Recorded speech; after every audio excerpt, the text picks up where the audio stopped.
नोटों की सीरीज भी पहचान लेगी नोट सॉर्टिंग मशीन। एनएसएम को और प्रभावी बनाएगा आरबीआई। तकनीकी की ली जाएगी मदद। जाली नोटों की धरपकड़ में तकनीकी की ज्यादा मदद ली जाएगी। इसके लिए भारतीय रिजर्व बैंक ने नोट सॉर्टिंग मशीनों को और प्रभावी बनाने की तैयारी की है। अब एनएमएस न केवल जाली और असली नोटों की पहचान करेगी बल्कि कटे फटे संदिग्ध नोटों को भी पकड़ लेगी।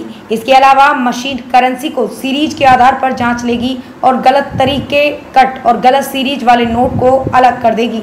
इस संबंध में गठित कमेटी ने एनएसएम में संशोधन को लेकर सिफारिशें की थी, जिसे स्वीकार कर लिया गया है। एनएसएम नई कसौटी पर खरी उतरती है या नहीं, इसकी जिम्मेदारी भारतीय मानक ब्यूरो की है।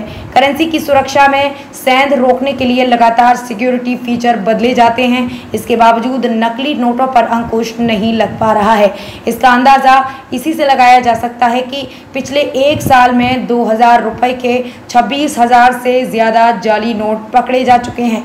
500 के 86,000 से ज़्यादा जाली नोट बैंकों में पकड़े गए। 100 के 66,000 और 200 के 28,000 जाली नोट साल भर में बैंकों में पहुंचे। जालसाजों ने 2, 5, 10, 20, 50 की करेंसी को भी नहीं छोड़ा। इन छोटी करेंसी के 16,000 से ज़्यादा जाली नोट साल भर में बैंकों में पहुंचे। बाजार में ऐसे जाली नोट भी हैं जिन्हें पकड़ पाना बेहद कठिन है। यहाँ तक कि बैंक की मशीनें भी धोखा खा जाती हैं। इससे निपटने के लिए नोट सॉर्टिंग मशीनों को तकनीकी रूप से और ज़्यादा सक्षम बनाया जा रहा है। अब एनएसएम नोट को सीरीज नंबर के आधार पर भी पहचान लेंगी। सीरीज नंबर को डिटेक्ट कर नोटों की छटाई भी उसी आधार पर करेगी, यानी नोट की गड्डी सीरीज के आधार पर भी तैयार की जा सकेगी। संदिग्ध या जाली नोट की सीरीज को न केवल मशीन पकड़ेगी बल्कि रिजेक्ट भी कर देगी।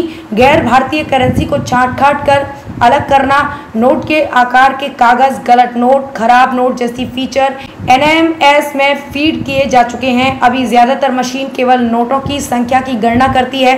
सभी एनएसएम को नोटों की संख्या के साथ वैल्यू से भी जोड़ा जाएगा। आरबीआई की गाइडलाइंस के मुताबिक कौन सा नोट फिट या अनफिट है, इसका छटाई भी मशीन कर देगी।